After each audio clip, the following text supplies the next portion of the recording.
ಹೆಚ್ಚು ಗೊಂದಲ ಮಾಡೋದಕ್ಕೆ ತಯಾರಿಲ್ಲ. ಅನೇಕರು ನನ್ನನ್ನು ಪ್ರಶ್ನೆ ಕೇಳ್ತಾರೆ, ತಾವು ಕೇಳಿದಾಗ ಕೇಳ್ತಾರೆ.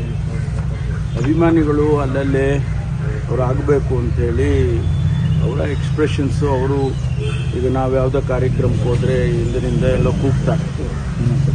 ಆದರೆ ಇದಕ್ಕೆಲ್ಲ ಉತ್ತರ ಏನಪ್ಪ ಅಂತ ಹೇಳಿದರೆ, ನಮ್ಮ ಹೈಕಮಾಂಡ್ನವರು ಯಾವ ಸಂದರ್ಭದಲ್ಲಿ ತೀರ್ಮಾನ ತಗೋಬೇಕೋ ಆ ಸಂದರ್ಭದಲ್ಲೇ ಅವರು ತಗೊಳ್ತಾರೆ. ಆದ್ದರಿಂದ ಅದ್ರ ಬಗ್ಗೆ ಹೆಚ್ಚು ವ್ಯಾಖ್ಯಾನ ಮಾಡೋದ್ರಲ್ಲಿ ಅರ್ಥವಿಲ್ಲ. ಯಾಕೆಂದರೆ ಉತ್ತರ ಸಿಗೋದಿಲ್ಲ. ಉತ್ತರ ಸಿಗಬೇಕಾಗಿರೋದು ಹೈಕಮಾಂಡ್ನವ್ರು ಏನು ತೀರ್ಮಾನ ಮಾಡ್ತಾರೆ ಅದನ್ನ ಮಾಡ್ತಾರೆ. ಆದರೆ ಸರ್, ಶಾಸಕರುಗಳು ಕೆಲವರಿಗೆ ಅವರವರ ನಾಯಕರುಗಳಿಗೆ ಲಾಬಿ ಮಾಡ್ತಿದ್ದಾರೆ, ನಿಮಗೆ ಕಾರ್ಯಕರ್ತರು ಲಾಬಿ ಮಾಡ್ತಿದ್ದಾರೆ, ನಿಮ್ಮ ಫ್ಯಾನ್ ಫಾಲೋವರ್ಸ್ ಲಾಬಿ ಮಾಡ್ತಿದ್ದಾರೆ. ಲಾಬಿ ಅನ್ನೋದಕ್ಕಿಂತ ಅವ್ರ ಅಭಿಪ್ರಾಯ ತಿಳಿಸ್ತಿದ್ದಾರೆ. ನಾನು ಯಾವ ಲಾಬಿನೂ ಮಾಡಕ್ಕೆ ಹೋಗಿಲ್ಲ. ನೀವು ಹೇಳೋದು ನೆನ್ನೆ ಕೇಳಿಲ್ವ? ನನಗೊಂದು ಪ್ರಶ್ನೆ ಕೇಳಿದ್ರೆ, ನೀವು ಡೆಲ್ಲಿಗೆ ಹೋಗ್ತಾ ಇಲ್ಲ ನೀವು? ನಾನು ಡೆಲ್ಲಿಗೆ ಹೋಗಿಲ್ಲ, ಆಯಿತಾ.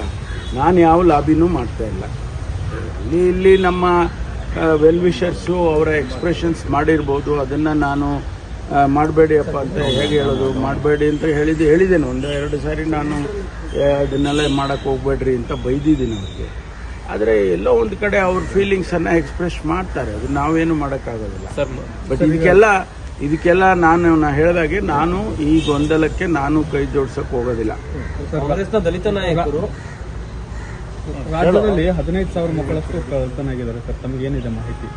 ಅಲ್ಲ, ಮಕ್ಕಳು ಮಿಸ್ಸಿಂಗ್ ಅಂತ ಹೇಳಿ ನಮಗೆ ಮಾಹಿತಿಗಳನ್ನ ಕೊಡ್ತಾರೆ. ಅದನ್ನೆಲ್ಲ ನಾವು ಪ್ರತಿಯೊಂದು ಸಂದರ್ಭದಲ್ಲಿ ರಿವ್ಯೂ ಮಾಡುವಾಗ, ಜಿಲ್ಲೆನಲ್ಲಿ ಹೋದಾಗ ರಿವ್ಯೂ ಮಾಡುವಾಗಲೂ ಅದನ್ನು ನಾನು ಭಾಳ ಗಂಭೀರವಾಗಿ ತಗೊಳ್ತೀನಿ. ಮತ್ತು ರಾಜ್ಯದಲ್ಲೂ ಕೂಡ ನಾವು ಮಿಸ್ಸಿಂಗ್ ಅಂತ ಏನು ಬರುತ್ತೆ, ಅದು ಮಕ್ಕಳು ಮಿಸ್ಸಿಂಗ್ ಆದ ಸಂದರ್ಭದಲ್ಲಿ ಅದನ್ನು ಭಾಳ ಗಂಭೀರವಾಗಿ ನಾವು ಪರಿಗಣಿಸ್ತೇವೆ.